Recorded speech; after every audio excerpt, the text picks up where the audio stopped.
ሰላም ጋይስ ሰላም ባህሪ ነኝ። ይህ ደግሞ ኤፍሲኤፍ በኢትዮጵያ ነው። እንኳን ወደ ቻናላችን መጣችሁ። እንግዲህ ወደ ጉዳዩ ስንሄድ ባለፉት 72 ሰዓታት ውስጥ እንግዲህ እንደ ሙኖዝ እና ቲምበር ያሉ ተጫዋቾች ላይ የተሰማው እንግዲህ ከባድ ጉዳት ዜና የ16ኛ ሳምንት የቡድን ምርጫ ላይ እንግዲህ የተወሰኑ ቅያሬዎች እንዳደርግ ሳያስገድደኝ አልቀረም። ስለዚህ በዛሬው ቪዲዮ እንግዲህ ስለነዚህ ጉዳዮች ማወቅ ያለባችሁ ነገር ሁሉ እናያለን። ልገዛቸው ስላሰብኳቸው ምርጥ ተጫዋቾች እንግዲህ ጠቁማቸዋለሁ። እንዲሁም ደግሞ የ16ኛ ሳምንት ቡድኔን ማሳያችሁ ይሆናል። እንደተለመደው እንግዲህ ቪዲዮን ከወደዳችሁት ላይክ ማድረግና እንግዲህ ሰብስክራይብ ማድረግ እንዳትረሱ። ብዙ ሳላበዛ ወደ ቪዲዮ።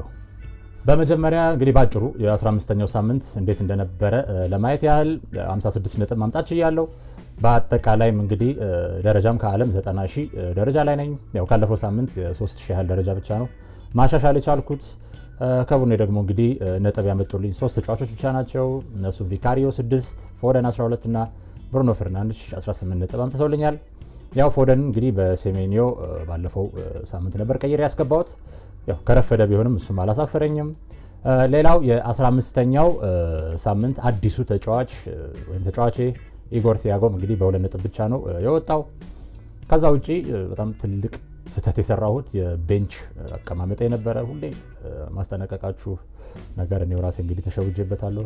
አክቹአሊ ቅዳሜ በጣም ስራ ተወጥሬ ነበርና ሴኔሲን ሁለተኛ ተቀያሪ ቦታ ላይ እንደማድረግ ኤስቴቭን ነበር ያደረኩት።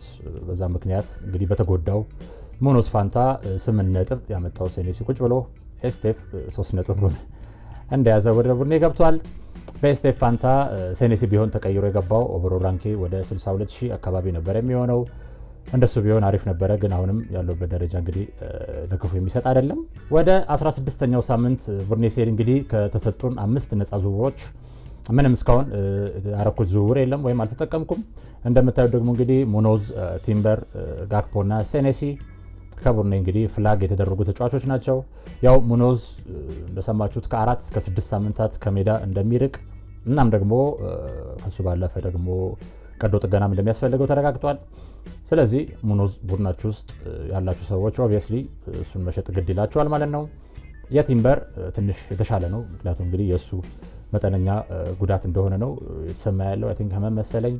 ያው ለቻምፒየንስ ሊግ ጨዋታ ከቡድኑ ጋር ተጉዟል፣ ግን በስብስብ ውስጥ አልነበረም። ስለዚህ እሱ ላይ ከመወሰናችን በፊት እንግዲህ የአርቴታን መግለጫ ወይም የመጨረሻውን ውሳኔ መስማት ግድ ይለናል። ጋክፖም እንዲሁ ለረዥም ጊዜ ወደ ሜዳ እንደማይመለስ ታውቋል። ሴኔሲ ደግሞ የ75% የመጫወት ዕድል እንዳለው ዋናው ፔጅ ላይ ይናገራል። ስለዚህ ለእኔ ቡድን አንገብጋቢና በዋናነት መቀየር አለባቸው የምላቸው 2 ተጫዋቾች ጋክፖና ሙኖዝ ይሆናሉ ማለት ነው። በእነሱም ላስገባቸው ያሰብኳቸው ተጫዋቾች ሳካና አንደርሰን ናቸው። እሱን ለማድረግ ደግሞ እንግዲህ 1.2 ሚል ሌላ በጀት ስለሚያስፈልገኝ ሶስተኛ ሌላ ዝውውር ማድረግ ይኖርብኛል ማለት ነው። ስለዚህ ከፊት መስመር እንግዲህ ዳኒ ዌልቤክን ሰውቼ ወደ ቼልሲው ማርክ ጊዩ ስቀይረው በጀቴ እንደውም ትርፍ 1.1 ሚል ይኖረኛል ማለት ነው። ሌላኛው ላስገባው ያሰብኩት በቀደም ስነግራችሁም የነበረው ተጫዋች ዴክላን ራይስ ነበር። እሱም ደግሞ ህመም እንዳጋጠመውና እርግጠኛ ይጫወት እርግጠኛ ለመሆን ቀናትም እንደሚያስፈልግ አርቴታ ተናግሯል። ያው አርቴታ ብዙ ጊዜ ሙሉ መረጃ አይሰጥም፣ ግን በግሌ ይሰለፋል የሚል እምነት አለኝ። ግን ያው ደግሞ ጨዋታው ከወልቭስ ጋር መሆኑ ደግሞ ሌላ ምናልባት አርቴታ ዙቢሜንዲን እዛ ቦታ ላይ አሰልፎት ራይስን በደንብ የረፍት ጊዜ ሊሰጠውም ይችላል። ስለዚህ ያው 50-50 ብለን ጊዜውን ይዘዋለን። ሌላ ደግሞ የቲምበር እና ሴኔሲ ነገር ራሱ ሳይረጋገጥ ሌላ ፍላግ የደረገ ተጫዋች ማስገባት ከባድ ስለሚሆን እንግዲህ እስከ ቅዳሜ ከሰዓት አዲስ መረጃ የሚኖር ከሆነ ናይቼ የዴክላን ራይስን ጉዳይ የሚወስን ይሆናል ማለት ነው። ያው ሴኔሲ ለሰኞ ጨዋታ የመድረስ እድሉ ከፍ ያለ ነው ተብሏል። ስለዚህ ይህን ካልን ደግሞ እንግዲህ የ16ኛው ሳምንት ቡድኔ የሚሆነው እንግዲህ በረኛዬ ቪካሪዮ ከፎረስት ጋር የሚገናኝ ይሆናል። ያው ቀሪዎቹ ነፃ ዝውውሮችን ወይ 2 የቀሩትን ነፃ ዝውውሮች ለቦክሲንግ ዴይ ሊይዛቸው ስላሰብኩ ነው እንጂ እንግዲህ ራያ ለዚህ ሳምንት አሪፍ አማራጭ ነበር፣ ያው ኮልቭስ ጋር ለሚኖራቸው ጨዋታ ማለት ነው።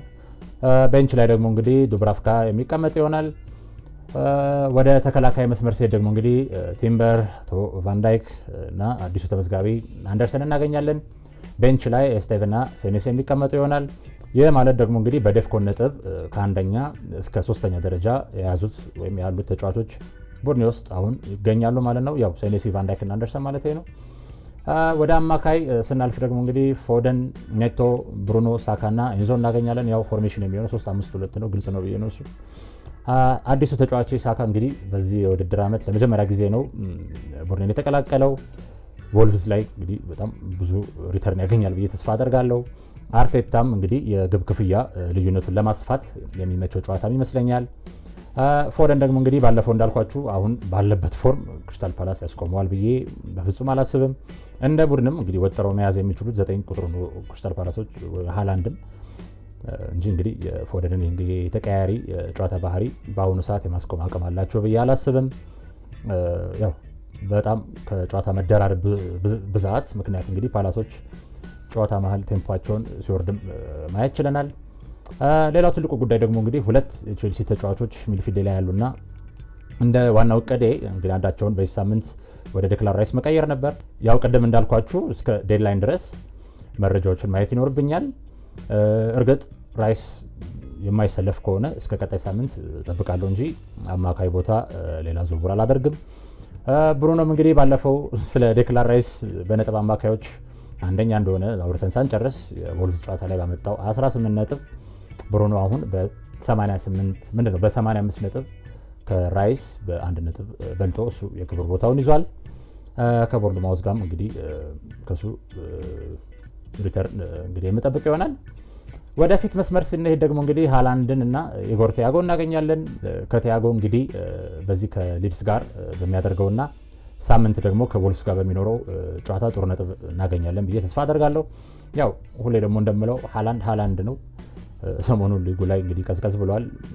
ይህም የፓላስ ጨዋታ ቅድም እንዳልኩት ለሱ ሊያስቸግር ይችላል እና ምናልባት እሱን የፓላስ ተከላካዮች እንግዲህ የበለጠ ማርክ አድርገውት የሚጫወቱ ከሆነ ማለት ነው። ይሄ ደግሞ ለፎደን የበለጠ ድሎችን እንዲፈጥር የሚያስችላቸውም ይመስለኛል። ሃላንድ ደግሞ እንግዲህ የቡድን ተጫዋች ስለሆነ እንደ ቡድን ሲቲ ይህንን ስትራቴጂ ሊጠቀሙ ይችላሉ ብዬ እምነት አለኝ። ታክቲካል ነገሮች ላይ ብዙ እውቀት የለኝም በዛም ነኝ፣ ግን ይሄ የኔ የግል አተያይ ነው።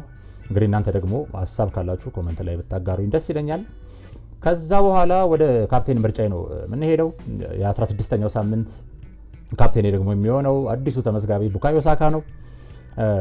በጣም ብዙ ጊዜ ከሃላንድ ውጭ እንግዲህ ሌላ ተጫዋች ካፕቴን ለማድረግ እድሉ አይገኝም። ባለፈው ሳምንትም እንግዲህ ብሩኖን ካፕቴን ያደረጉ ሰዎች እንዴት ደረጃቸው ባንዴ ወደ ላይ እንደወጣ ማየት ችለናል። ስለዚህ ደግሞ ሳካ ከወልቭስ ጋር ተገናኝቶ እንግዲህ አጋጣሚውን ለመጠቀም አለመሞከር የሚያስቆጭ ነው የሚሆነው። ሪተርን ካረገ ስፔሻሊ ኢቨን ሁለቱም ተጫዋቾች እኩል ጎሎች ቢያስቆጥሩ እንኳን እንግዲህ ሳካ ሚድፊልደር ስለሆነ እንግዲህ የበለጠ ነጥብ እንደሚያገኝ እናውቃለን። ቴሌግራም ላይ ደግሞ እንግዲህ ፖስት ያደረኩላችሁን የብዙ ጎሎች የመቆጠር ኦዱንም ካየን ደግሞ ከፓላስ ይልቅ ወልቭስ ነው በግልጽነት ተቀምጦ የሚታየው። ስለዚህ እንግዲህ መንገዶች ሁሉ ወደ ሳካ ያመራሉ ማለት ነው። ቫይስ ካፕቴን ሲሆን ደግሞ እንግዲህ ፊል ፎደን ላይ አድርጌዋለሁ ማለት ነው። እንግዲህ ውድ ቤተሰቦች የ16ኛው ሳምንት ቡድን ይሄንን ይመስላል።